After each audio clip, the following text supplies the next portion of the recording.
Good day, students. I will be doing introduction or an overview of what chapter 13 is all about. And we all know that chapter 13 is joint and byproduct. So I'll be focusing on the overall chapter of joint and byproduct, which is chapter 13. And the question that I wrote is, what is the chapter about? So as I said that I will give you an overview of what exactly this chapter is all about. And if I give you this overview, I think this will help you in terms of understanding the basics of the subject, and I suppose you will be able to apply the basics that I will give to this introduction or to this overview when you are given exercise and you are tested practically in terms of applying the basics that I would have taught you in this introduction. So now in this introduction, I have my example, and in my example, I have three products that the business or a specific business is producing. So there are three products, and we have product A, and product A is is bread, and product B is fat cook, and product C is dumplings. So now that means we have this scenario of the example of the company that produce and sell these three products, which are the main products, which is bread, fat cookie, and dumplings. And we know that all these three products, bread, fat cookie, and dumplings, they all require the same ingredients at the beginning of the process, which means they will have to incur costs that are jointly. Then after, they will have to be split into becoming bread, fat cookie, and dumplings. Then they become three different products. But all these three products, they come from the same initial process or from the same stage of production, where there was a mixing of the flour, the mixing of the yeast, the mixing of the sugar, salt, and the water in the beginning, and that would happen jointly. Then after, they will have to be split into three products, as I mentioned: bread, fat cook, and dumplings. So now in this case, we have three products, and these three products will be, as I mentioned, that product A, and product A will be bread that is being manufactured and sold by this company, and product B will be product B will be fat cook, and this will be the second product that is being produced and sold by this example that I brought in your attention. And we have product C, and product C, as I said, that it will be dumplings. And this is the scenario of the three products that the company is producing and selling to the public. And in order for us to get to produce bread or to bake bread, and in order for us to make fat cook, and in order for us to make dumpling, there must be an initial stage where there is the mixing of the flour, the yeast, the sugar, and all those will happen in one point. So now this is where everything will be happening, where the initial mixing will take place, where we mix the flour, the yeast, the sugar. And all the costs that we incur here, we incur jointly, meaning we are incurring cost in order to manufacture bread, and we are incurring cost in order to manufacture fat cook, and will be incurring cost in this process in order to manufacture our dumplings. So now the cost that we incur here in order to manufacture the three products that we have, those costs are called joint cost. That means we are incurring costs together or jointly in order to split and manufacture the three different products that this business is producing. So now under the joint cost, obviously there will be direct material. Under the joint cost, obviously there will be direct labor. Under the joint cost, there will obviously be manufacturing overheads. So now that means in the mixing process, if I may call it like this is the mixing process where we mix everything. This is the mixing stage. So now where we do the mixing, we will incur what is called joint cost. We will incur what is called joint cost. And we know that our joint cost will be made of the direct material. That means in terms of the flour, because the flour in making a dough, because this is the mixing of the dough. The flour will be the direct material. Then now after the direct material, we know that there will be direct labor, which will be an employee directly involved in the mixing of the flour, the sugar, the yeast, the salt, and the water, in order to make dough that will be further produced into becoming bread, and that will be further produced into becoming fat cook, and that will be further produced into becoming a dumpling. Then after, now there will be a direct labor cost. Then after, there will also be manufacturing overheads.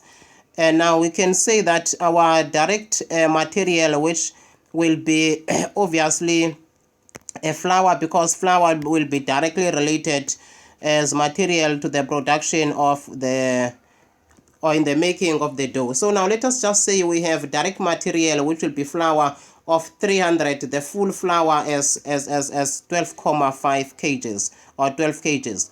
Then now let us say our direct labor just spend 1 hour in the mixing, and assume that that employee is paid an amount of 50 rand per hour. Therefore now that will be the direct labor. Then we will also have manufacturing overheads, and we can come up with any figure of the manufacturing overheads, or let us say our manufacturing overheads can also amount up to an amount of 50 rand, where we will mix the yeast, the water, the sugar. Some they also mix some eggs when it comes to making a dough.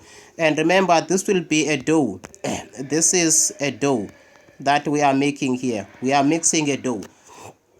Therefore now, after we have added all the cost of the material, all the cost of the labor, all the cost of the manufacturing overheads, in terms of the direct material being flour, direct labor, the cost of labor who was mixing this dough, and overheads in terms of indirect material being yeast, being sugar, being water, and obviously also electricity, because water will have to be boiled. So now electricity cost would have been included as overheads.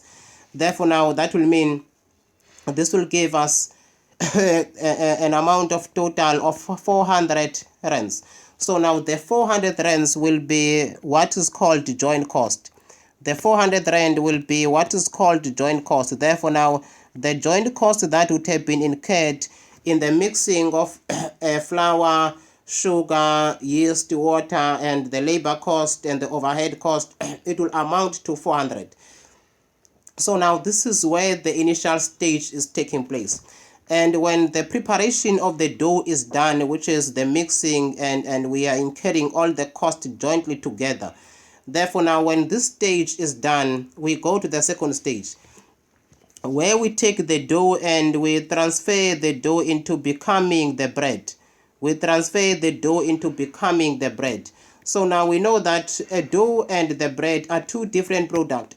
That means when we take the piece of dough and we make bread, it means we'll also need again some direct labor. That means someone that will be involved in the making of the bread.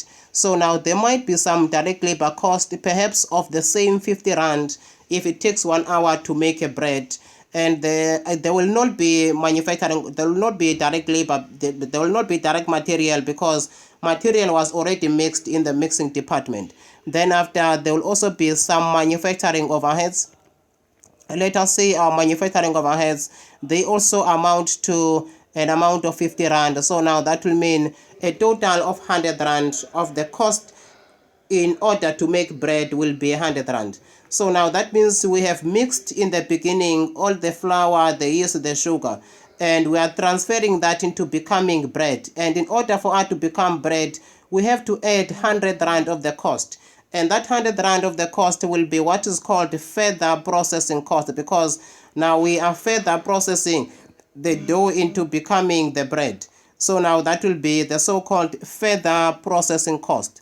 So now it means further processing cost, FPC, further processing cost will be an amount of 100 rand. So now that means there is cost that we incur to further manufacture a dough to becoming the bread. So now don't forget that in the beginning, that means when the mixing was taking place, there were other costs that amounted to 400, which was made of the direct material, direct labor, and overheads. And these costs were incurred jointly. And the question now is, how then do we allocate the 400 rand of the joint cost to the number of breads that were manufactured? And how do we allocate the 400 into the number of fed cooks that will be manufactured? And how do we allocate the 400 into the number of dumplings that will be manufactured? So now we have the amount of 400, which is called joint cost. But the question is, how do we allocate that? That is also one of the main focus of this chapter, where we are allocating the joint cost into the products that were further manufactured. So now that is another very important aspect, which is the allocation of the joint cost to the main products, because joint costs are not allocated to the byproduct. So now I will explain that as we continue, but I just want to bring it into your attention that there is this 400 which was incurred jointly, which we don't know how must it be allocated into the three products. So now again, when we take some part of this flour or some part of this dough, in fact, if we take some part of this dough and we want to make now fat cook, then we'll all definitely have to incur some cost. There will definitely be some some direct labor that will be involved in the production of fat cook. There will also be manufacturing overheads that will be involved in the production of fat cook. And this will definitely include labor, let us say labor of 50 rand if it takes 1 hour to complete all the fat cooks. And at the same time, there will be electricity that will be incurred. There might be paraffin in the case where there's no use of electricity. There might be some depreciation of the stoves that will be used to the baking of the fat cooks. So now all those will be overheads. And if we say the overheads now in the case of the baking of the fat cook is 70 rand, therefore now this will give us the total of further processing cost as 120 rand. That will be what is called further processing cost. That means the cost we incur to further process this product, which is called fat cook. This will be further processing cost. Remember, before we incur further processing cost, there were joint cost of 400, which we don't yet know how this cost must be allocated to the three different products. And I will elaborate on that immediately when I am done with the allocation of these products. Then after we know that if this company wants to sell this product after it has become fat cook, therefore now that will mean there will also be other costs that will be incurred in order to make dumpling. Again, there will be direct labor, there will also be manufacturing overheads. Why do I not have direct materials? Because all the materials that are needed were all included in the beginning of the process when the mixing of the flour, the sugar, the yeast, and the water was taken into account. So now when we further process this product, we don't need any material, honestly, in the case of the dough or in the case of making dumplings. So now in this case, we might have direct labor of the same 50 rand and let us say manufacturing overhead of 80 rand. Why? Because let us say it's the same direct manufacturing overheads of 70 rand, because there might be some need of more electricity when it comes to the making of fat cooks and dumplings, and also maybe more need for cooking oil in order to further make our fat cooks. So hence now my overhead are making up to 70 rand. Then now we further say now this will give us the total of 120, which is the so-called further processing cost, the cost to further process this product. Further processing cost will amount to 120 rand. So now remember, these are the figures that I'm just coming up with so that we understand the full picture of what this chapter is all about. So now in this case, as I have shown you, that we have what is called further processing cost. So now we know that there are costs to further produce this product. Then now we have to allocate the number of units that will be manufactured and sold for all these three products. Let us say in the case of bread. And we assume that they produce 50 loaves of bread. They produce 50 bread, And in the case of fed cook, let us say they produce 100 fed cooks, and in the case of dumpling, let us say they produce again 100 dumplings. So now if they produce 100 dumplings and 100 fed cooks, then they produce a total of 50 loaves of bread. So now that will mean the total units will be 50 plus 100 plus 100. Therefore now that will give us total of 250 units in total, including all the 3 products that we have.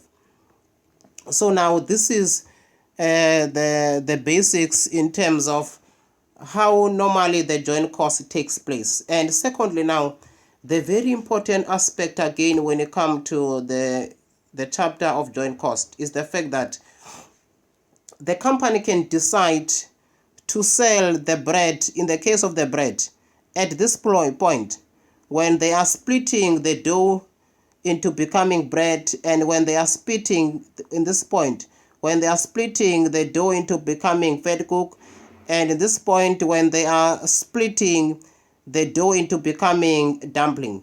They can decide to say, no, we don't want to make bread. At this point when they split, they can sell the bread.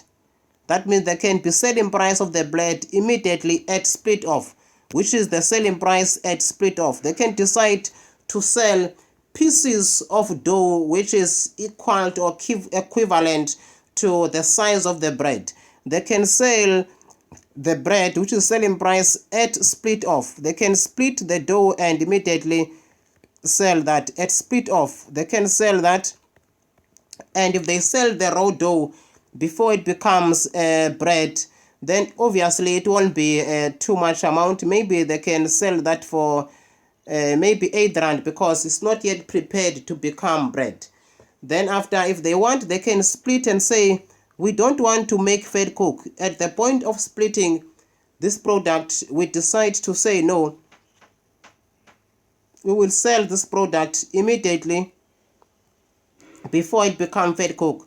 And if they do so, maybe they can sell at 150. They can decide to sell the raw dough which will be used to make fed cook at 150 cents before it becomes fed cook. So now that will be the selling price at split off. And at the same time, they can decide to sell bread when it has become bread. So now if they are selling bread, therefore now the selling price of bread will obviously be higher than the selling price if you were selling the dough that was still raw before it becomes bread. So now you see we have 2 selling price. Selling price before the product was further processed, and selling price after the product was further processed. So now the company will have to decide if when they are selling the product immediately at split off, that means when they are selling the dough as raw as it is before it becomes a complete baked bread, will they make profit? Or when they sell it when the bread is complete, will they make more profit or less after taking into account the further processing cost of 100 rand? So now there are 2 selling prices that the company can decide on, where they sell the product immediately when it was split off from the joint cost or after it was further processed. And I will go on that part or on that side in details as I proceed with this chapter. So now again, with the fed cook, the company can decide to sell the raw dough as it is, to sell the dough immediately when they split the 2 products, or else they can say, no, we want to sell this after the fed cook are completed. So now there might be a selling price at the end where maybe we might sell a fed cook at 3 rand, which is a complete fed cook, or at 4 rand, but let us use the amount of 3 rand.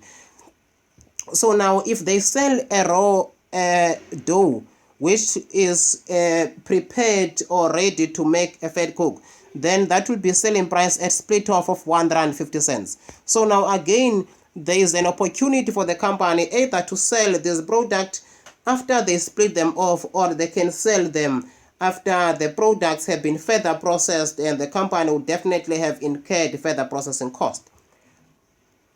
And the next one, once again, when the company is splitting off dumplings at the point of split off, when now they are separating the dough into becoming dumplings, they can say, no, we want to sell the dough as it is, and selling the dough as it is, that means there might be a selling price here. Obviously, the size of the dough and the size of the fed cook is normally or almost the same. So now if they are selling the small dough, which will be used to make fed cook, maybe someone just want to buy one piece of dough in order to make one dumpling or one fed cook. So now that person can just buy the raw dough as it is. However, the company can decide again to sell the product when it has become dumplings. Therefore, it means the selling price at the end, that means when the product has been further processed, it will be obviously more than it would have been if the company were to sell it immediately at split off. So now, the reason for that is because there are further processing costs that the company would have incurred, which the further processing cost amounted to 120 rand. So now the company will definitely have to consider that, therefore now increase the selling price to becoming 3 rand. So now that is another very important part, that there are two selling prices. Remember, this selling price is at split off, and also this selling price is at split off. That means immediately when the company is splitting the three products after the joint production cost, because this was the joint production cost where all the three products were being manufactured in the same process. So now immediately when they split that process, they start now decide either to make bread or to make fed cook or to make dumplings. That will be the so-called split off, and the company can decide to sell the three products at split off or to sell the products after they have been further processed into becoming bread, into becoming fed cook, and into becoming dumplings. So now there are probably two selling prices that the company has an opportunity to sell its product at. Then now we have allocated the selling price at split off. We have allocated now the selling price at the end, or the final selling price, and we have also allocated the further processing cost, and we have also calculated the joint cost, that the joint cost is the amount of 400 rands. Then now the question is, how then do we allocate the amount of 400? That is the question. This is the very big question that one has to be able to answer. How to allocate the 400? Here we have the 400. How do we allocate, as I mentioned to you, how do we allocate this 400 into the three products? How do we know that part of this 400 belongs to the 50 units of bread that were manufactured? How do we know how much of the 400 belongs to the 100 units of fed cook that were manufactured? And how do we know is how much will be the amount of that 400 belongs to the 100 units that were produced in terms of dumplings? Therefore now that answer must be given in this introduction. And in order for you to get that answer, you have to understand that there are methods that the company can use to split the amount of the joint cost into the main products, because joint costs are not allocated to the byproduct. So now we have the 400, and we want to split the 400 into the three products so that we can be able to know and say, okay, the joint cost for bread out of the 400, or the joint allocation cost for bread out of the 400 is this amount, and the joint cost for dumpling out of the 400 is this amount, and the joint allocation cost for dumplings and fed cooks is also this amount. So now this is what I will be bringing your attention into, the allocation of the amount of the joint cost of 400 into the three products. There are three methods to allocate the 400, which is the joint cost. The first method to allocate the joint cost is 1. There are three methods to allocate the joint cost. 3 methods to allocate the joint cost. To allocate joint cost.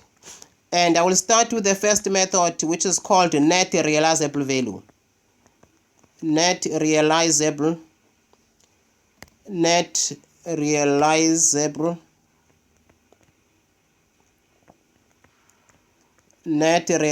value method. So now this is the first method, or this is the third method that can be used. In fact, it is the third method. I will start from the third to the second and to the first. This is the third method to allocate our joint cost. So now in the net realizable value method, it means we need to know the net realizable value method in order for us to allocate this amount into the number of breads that were produced, into the number of fed cook that were produced, into the number of dumplings that were produced. So now we have to do that calculation now. And we know that what we want to allocate, it is the amount of 400 rands. First of all, what we need to know when it comes to the net realizable value is the fact that net realizable value method,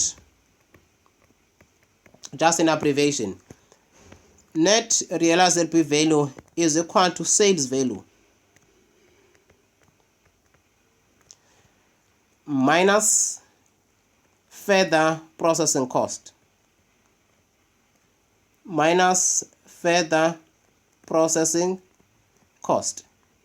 That is the net realizable value.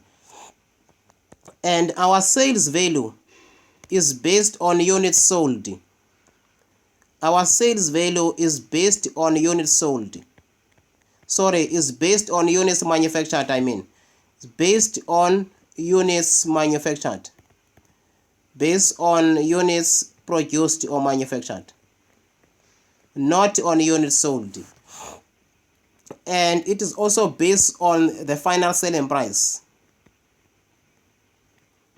Based on final selling price. It is based on final selling price.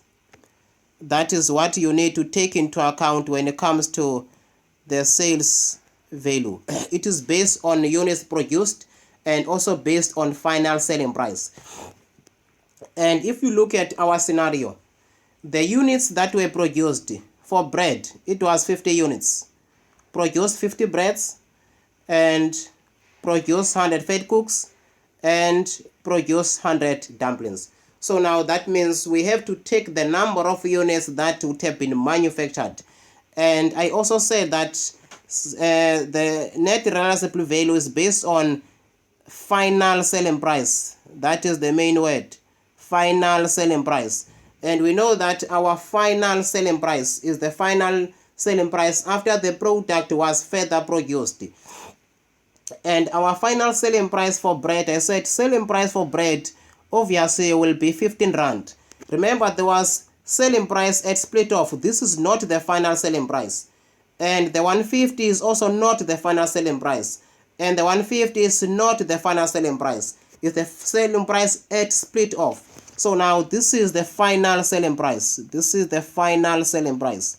Selling price after the product was further produced. And this is also the final selling price. Final selling price. This is the final selling price. After the product has been further manufactured, then we get to the final or completed selling price. And also again, our final selling price will be this selling price. This is the final selling price. That means selling price after the product was further manufactured. So now when we calculate our net realizable value, we need to take into account the number of units that were produced or manufactured and the final selling price after the product was further produced. So now with that being said, then we can now allocate our joint cost using the net realizable value method. Now I am allocating the joint cost using net realizable value method. Therefore now we say allocate joint cost. Allocate joint cost using net realizable value method.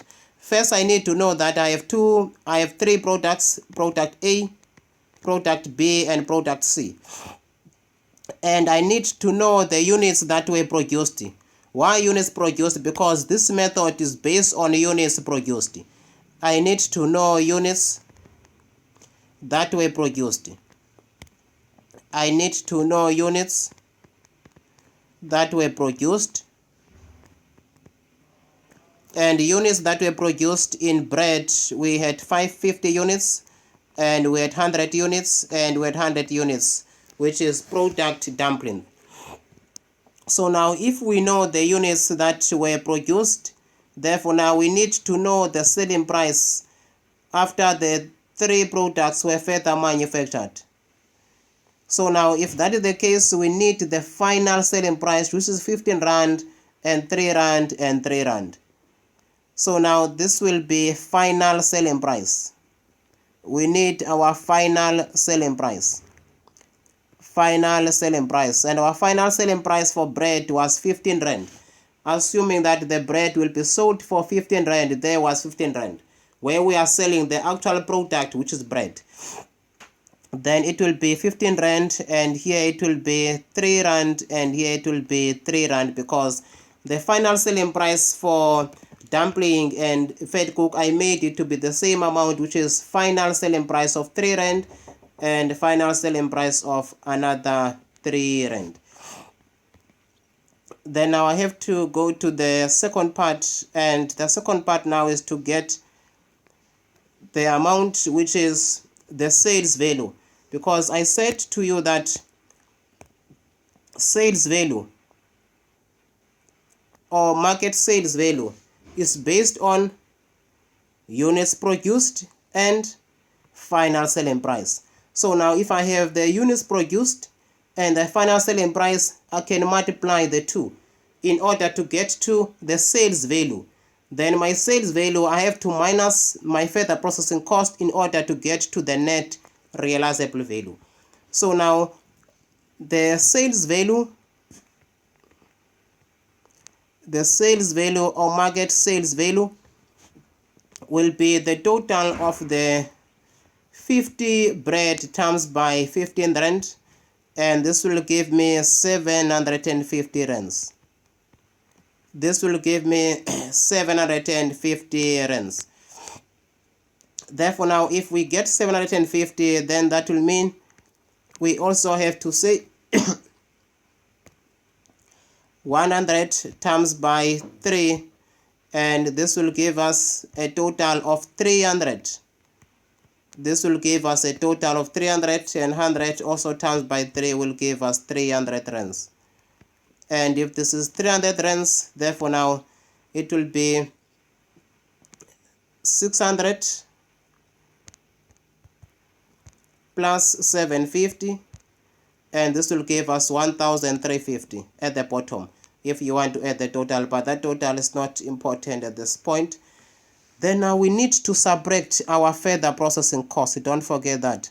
We need to subtract our further processing cost, because I said net realizable value is the sales value, and sales value here, the sales value, which is made of the units produced times by the final selling price, and here we have our sales value. Therefore now we still need to subtract our further processing cost. We need to subtract our further processing cost, and our further processing cost, I have allocated that for all the 3 products. We do have our further processing cost, and I said that our further processing cost for bread would amount to a total of 100 rands, which came from the 50 Rand of the direct labor and 50 Rand of the overhead. So now our cost to further manufacture or to further process a dough into becoming bread, that will cost us 100 Rand. So now that 100 Rand will be the one that we deduct in this case. So now it will be 100. And in the case of the fed cook and dumplings, my further processing cost, I made it to become 120 and to become 120 Rand. So now that will be the further processing cost for these products that we are dealing with. So now it will be 120 for both of these 2 products, 120 and also 120. So now, as I said, that we say sales value minus further processing cost, and after we have said that, it will give us the net realizable value. It will give us net realizable value. So now it means in this case we just have to say 750 minus 100, and this will give us 650. This is net realizable value, which must be used to allocate the joint cost. Then after we say 300 minus 120, and this will give us 180 rands. Then after we say 300 again minus 120, it will give us the same amount of 180 rands. Times this by 2, it gave us 360 plus 650. This gave us the total of 1010 rand. So now this is our net realizable value. So now the minute we get to the net realizable value, remember I said that we are allocating our joint cost. Allocate joint cost using net realizable value, and exactly so on top of the net realizable value. So now we are using the net realizable value to allocate our joint cost. Why? Because we don't know how to split this 400. We don't know. So now that is why there are methods that will help us to allocate this 400 of the joint cost which was incurred jointly. However, when it comes to further processing cost, we know that 100 rand, remember this 100 rand, we know that 100 rand was incurred in order to manufacture 50 loaves of bread. So now that means further costs are directly related to a specific product. And again, we know that there were 120 rands, which was further processing cost to manufacture the 100 fed cooks. So now it means the further processing cost are directly related to a specific product. They don't need to be allocated because we already know that they are related to this product. And again, there was further processing cost of 120 rand, which was further cost to manufacture dumplings. That means cost that we incur to convert the dough into becoming a dumpling. So now we know that 120 was incurred directly, and it is directly related to the production of dumplings. So now we don't have any problems with that.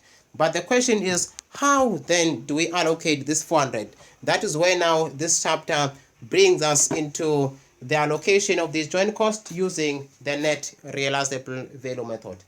So now we are doing that. That is why we are using the net realizable value to allocate our joint cost.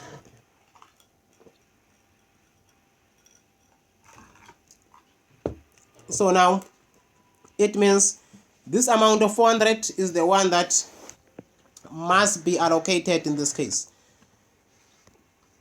So now we have got to our net realizable value. That means we can allocate our joint cost.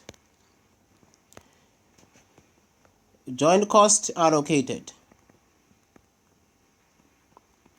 Joint cost allocated. So now we are allocating our joint cost. We start with the product A. And we say product A is having net realizable value of 650. This is the net realizable value for product A. We divide it by the total net realizable value for all the three products, because we need the percentage share of product A over the net realizable value of the three products. And then that is why we divide by 1010 rand, and we multiply that by the joint cost that we are allocating. The 400 is the joint cost that we are allocating, which is the cost that were incurred jointly and which we do not know how to allocate them. But now here is the method, which is net realizable value, to allocate our joint cost. So now that is the 400 that we multiply with here. Then now we check how much will be the allocation of joint cost to product A, which is our bread. So now that will be 650 divided by 1010 equal, we times this by 400. That means out of this 400, an amount of 257 will be allocated as a joint cost to bread. Then after, we have to say the next one, which is product B, and our product B is the fat cook, and we say how much is the net realizable value for product B, that is 180. That means these two products will share the same allocation. Therefore, now this will be 180 divided by the total of the net realizable value of 1010, which times that by the joint cost of 400, and this will give us, this was 257, this will give us the total of 180 divided by 1010. We times this by 400, and it will give us 71 rand. And this will be 71 rand, and this will have to be 72 rand for accuracy to get to the same, but it will be 71 rand, but it's preferable to round it off to 72 in order to make it exactly 400. In order to make it exactly 400. Therefore, now this will be a total of 400. This will be equivalent to 72. Then if you make that amount to be 72, then it will be exactly 400. However, if we round it off, it will give us 71. So now, this will be how we have allocated our joint cost using the net realizable value. So now, after we have allocated our joint cost, then now we can calculate the total cost. We can calculate the total cost or joint cost per unit. Remember, product C will have the same value.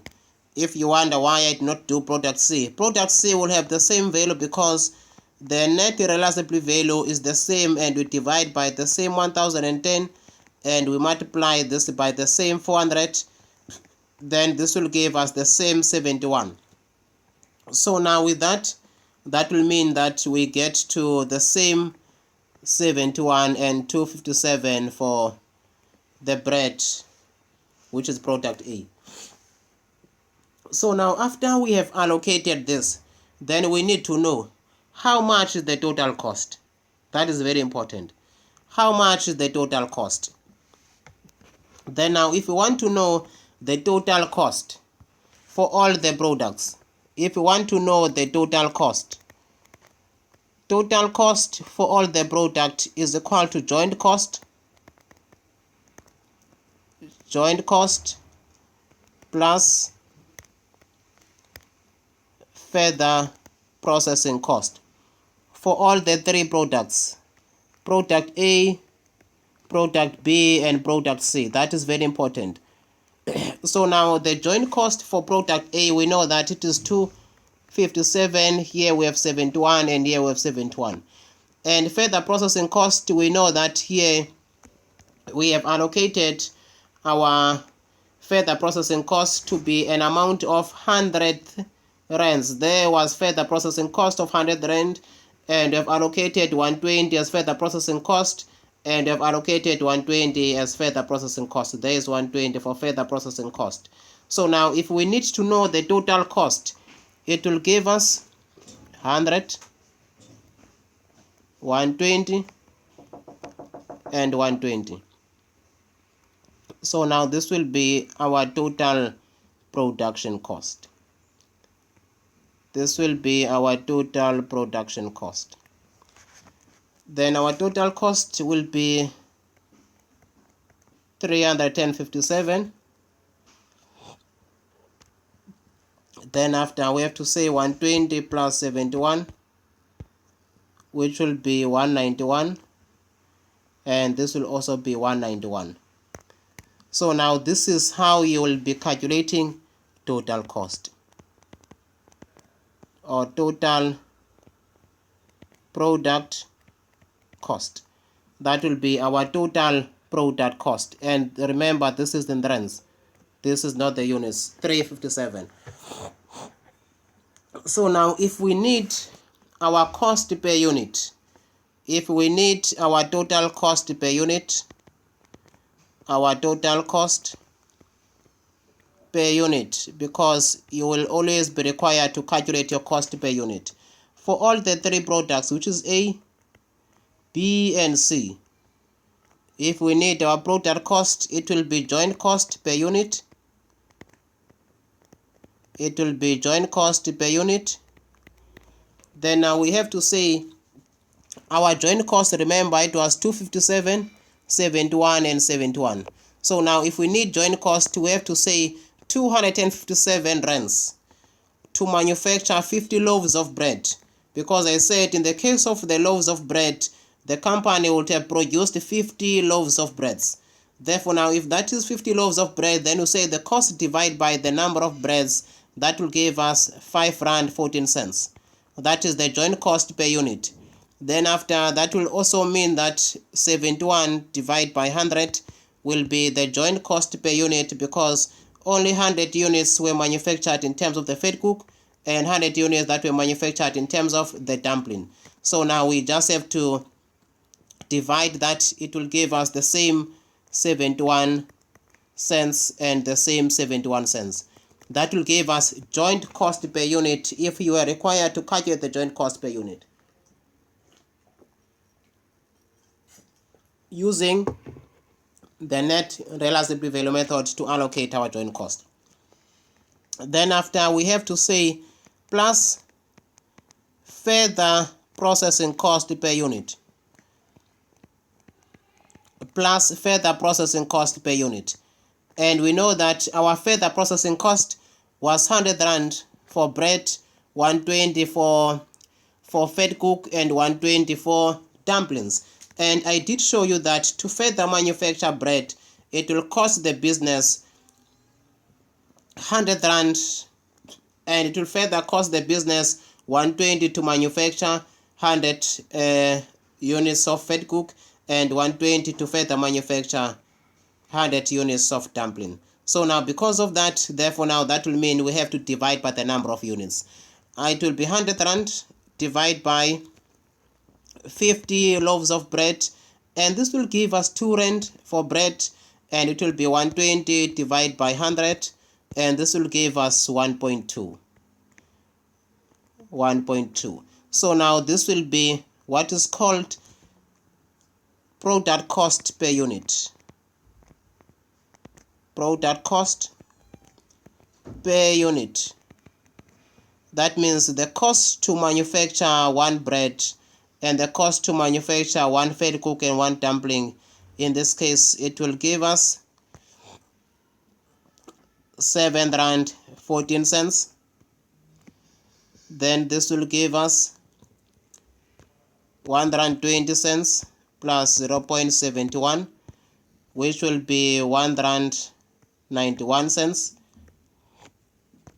Then after 0.71 plus 1 rand 20 cents, we get to the same 1 rand 91 cents.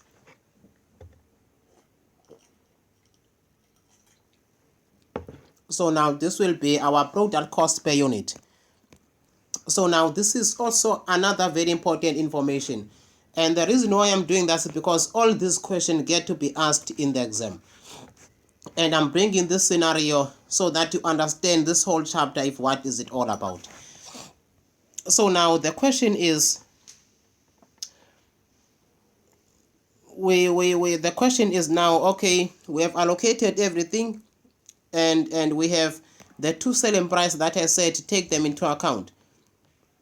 We have the two selling price, which is the selling price of 8 rand and the selling price of 15 rand. Then after I said we also have the selling price of 150 and split off, and the selling price of 3 rand. So now this is another now very important point that I will touch base on when I've covered all the three methods. Then now this is the first or the third method on how you can allocate your joint allocation cost. Remember, this was just further information how to calculate the total cost and how to calculate total cost per unit, or product cost per unit, which is total cost there. So now this is also another very important calculation that might get to be asked in the exam, and there's always a high possibility. Then now Remember I said this was the third method. There are three methods to allocate joint cost. So now I have to go to the second method. Second method. Method number 2. Method 2. The second method to allocate joint cost will be using sales value at split off. Sales value at split off. Split off. And if you say sales value at split off, that means we allocate our joint cost using the value of sales at split off. And this method is based on two things. It is also based on units. It is based on units produced. This is based on units produced. This is based on units produced, and it's also based on selling price at split off. Selling price at split off. At split off. This is based on the units produced, multiply that by selling price at split off. So now let us allocate our joint cost using this method. Allocate joint cost using sales value at split off. Using sales value at split off. So now this is the method that we are using to allocate our joint cost. You can be required in the exam to use any of these methods, so you have to master all of them. Then now we need to know the number of units, or the units that we are dealing with, which is product A. In fact, the product that we are dealing with, product B and product C. And we need to know the units that were produced. We need to know the units that are produced. We need to know the units that are produced. And units produced, we know that 50 units of bread, 100 of fed cook, and 100 of dumpling. Then now we draw the line in between. And remember, I said this method is based on the units produced, and I do have the units produced already. And I also said it is based on selling price at split off. I said it is based on, secondly, selling price at split off. That means sales price at split off. And my selling price at split off, I gave you the selling price at split off in terms of how much the dough can be sold as split off. I said the dough for bread can be sold for 8 rand, and the dough for dumpling can be sold for 150, and the dough for fed cooks, in fact for fed cook and dumpling, it will be 150, the same. So now these are the selling price if the company was to decide to sell these products before they are further processed. So now I said here it will be 8 rand, and here it will be 150, and here it will be 150. So now if we say this times and this times and this times, it will give us the sales value at split off. Sales value at split off. This is the value of sales at split off, which I said is based on the number of units that were manufactured, not the number of units that were sold. Therefore now we have to say 8 times by 50, and this gives us 400 rands. Then after we say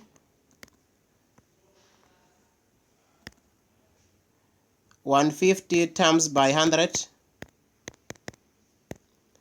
and this will give us 150, and this will also be 150 rands. So now this is the sales value at split off. As I told you that sales value at split off is based on the units produced and the selling price. Then that is exactly what we are looking for.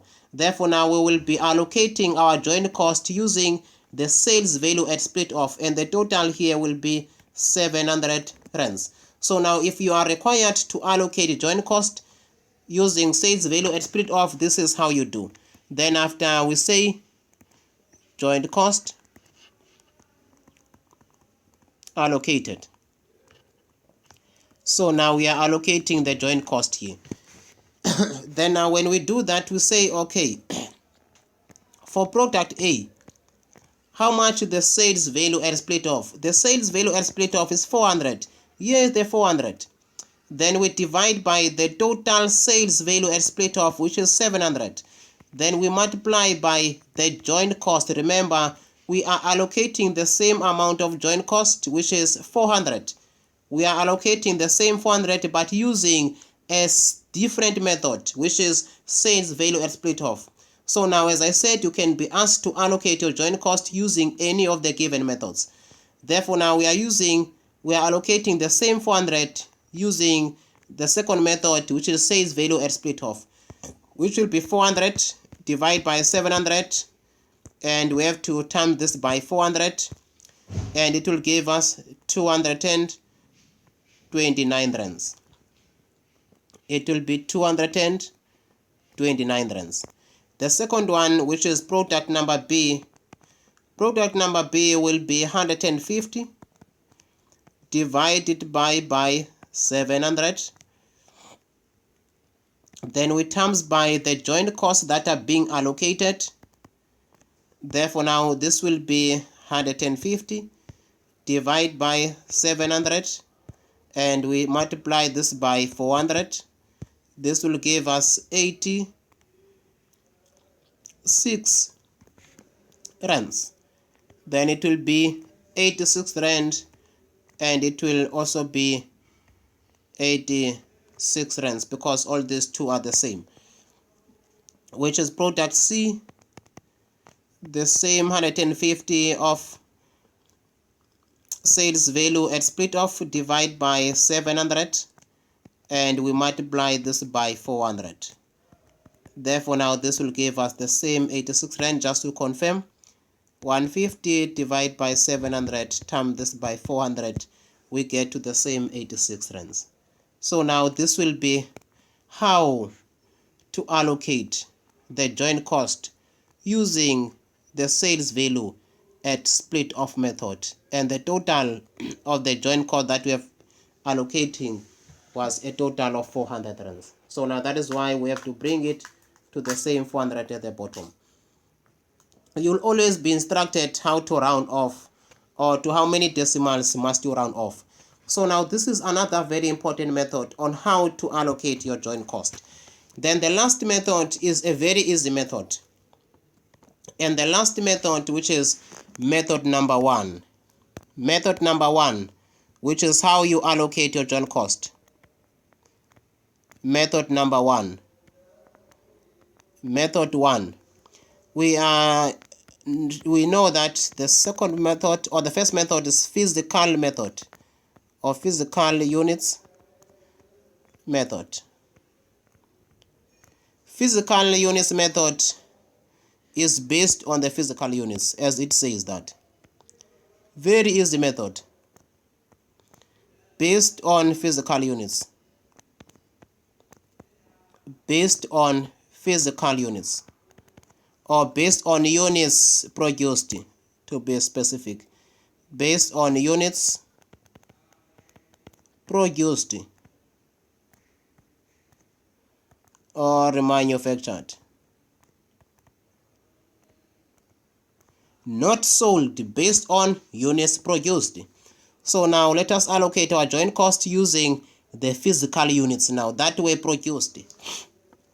That means we can allocate our joint cost using physical units. Then we say allocate joint cost. using physical units. Using physical units. First of all, we need to know that we have three products, which is product A, B, and product C. These are the products that we have. Then after identified the products, then after we say units produced. And we know that for product A, 50 loaves of bread, product B 100, and product C, it was also 100. So now these are the physical units. Therefore now we allocate our joint cost using these units. Allocate joint cost. Joint cost allocated. So now we are allocating our joint cost using what? The units that were produced. Because I said this method is based on the units that were produced. And the total of the units was 250. So now how do we do this? We say for product A, how many units were produced? 50 units. Divide by total units 250 times by the joint cost of 400. And if we do this, it will be 50 divide by 250 times this by 400. Therefore, this will give us an amount of 80 rand.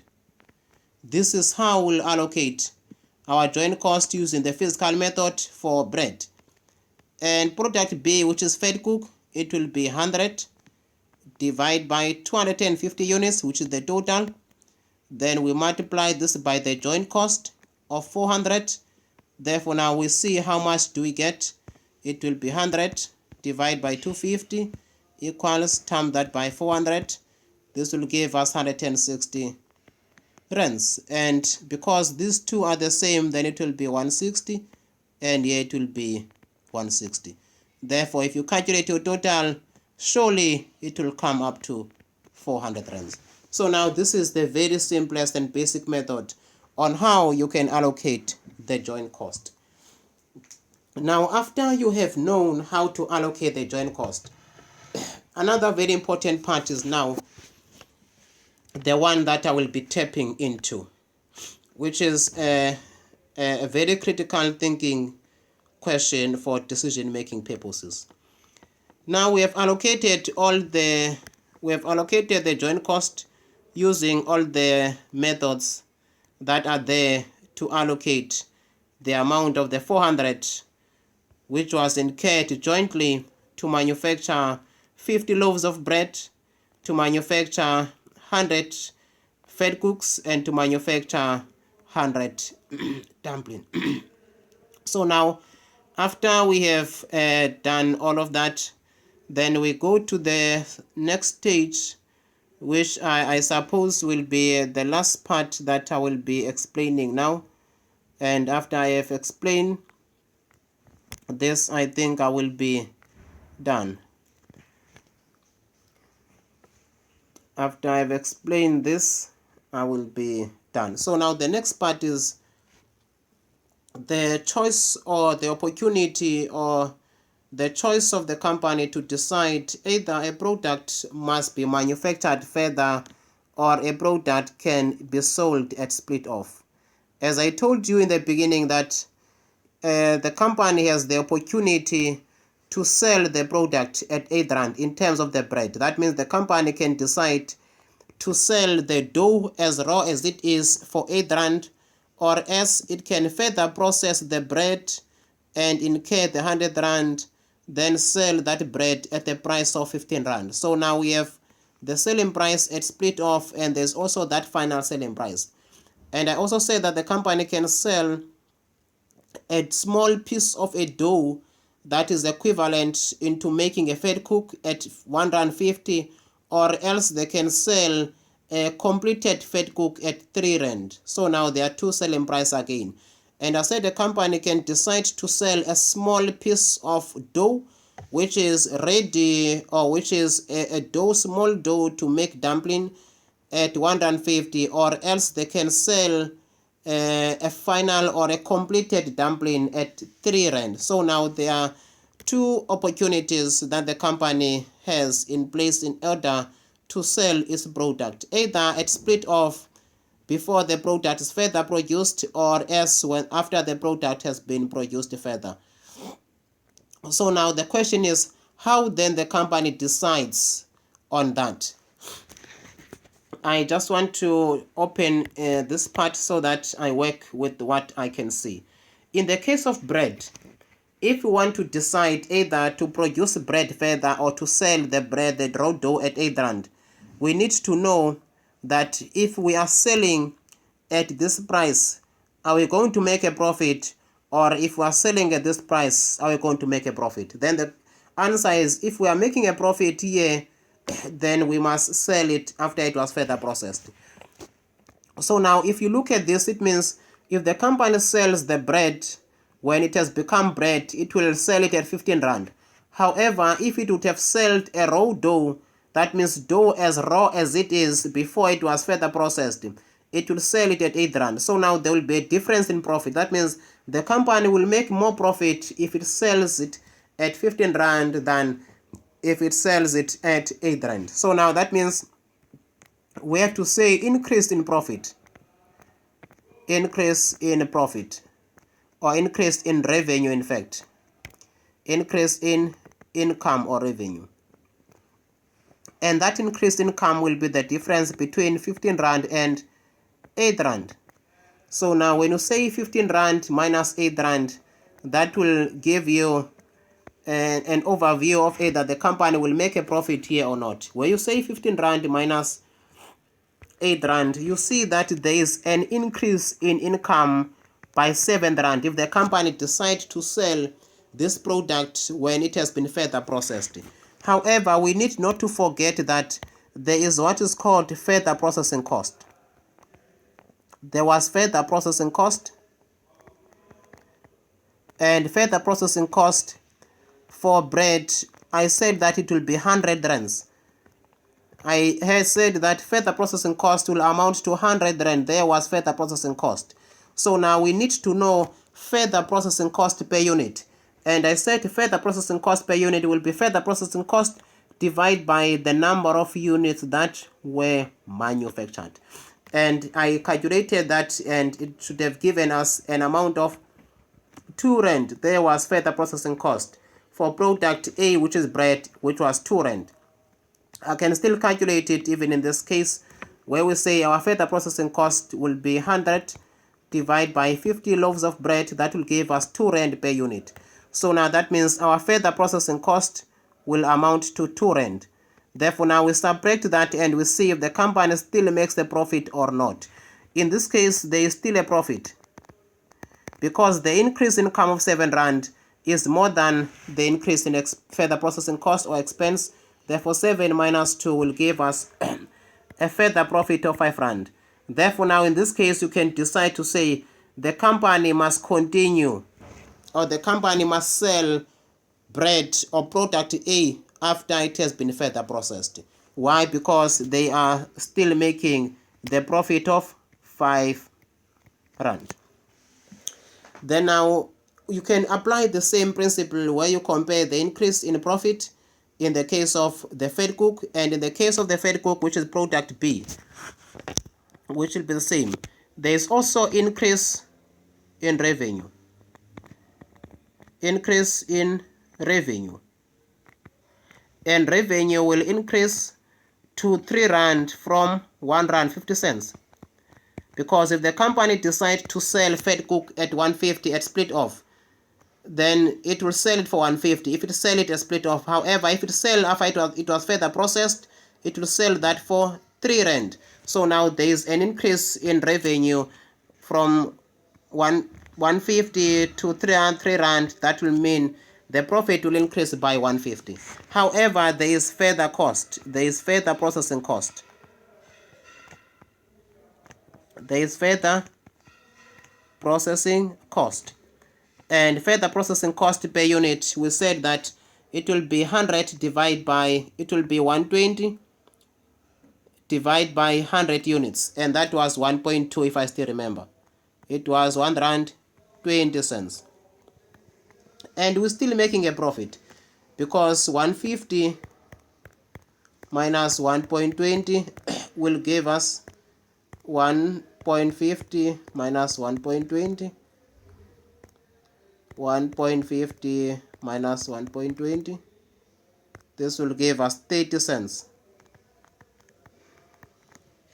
So now there's still a profit again, and this profit, don't forget that is per unit. So now this company still is making a profit of 30 cents. So now because of the profit of 30 cents, therefore now you can say the management must produce product B further before it gets to be sold. So now that is an overall of what this chapter is all about. Although there's also another dimension of the revenue generated from the sale of the byproduct, because there might be a byproduct. In this case, remember, there's a cooking oil that will be used to make fed cook. That cooking oil the following day will not be useful. And that cooking oil can be sold as a byproduct, and that cooking oil revenue from the sale of that cooking oil can be used to reduce the joint cost, but we'll not have time to explain that now. At least I've covered the basics of what this chapter is all about. With that, guys, being said, I hope you will learn something in terms of what this chapter is all about. Remember, the question was what this chapter is all about. This was my focus, and this is what this chapter is all about. So now take that into account, and also don't forget that there's a revenue from the sale of the byproduct that I have not yet touched base on, and that revenue from the sale of the byproduct can be used or can be accounted in 4 different ways. And the one that is mostly used is when the revenue generated from the sale of the byproduct is used to reduce the joint cost, in this case, which is of 400. But with that being said, let me say thank you, guys. God bless.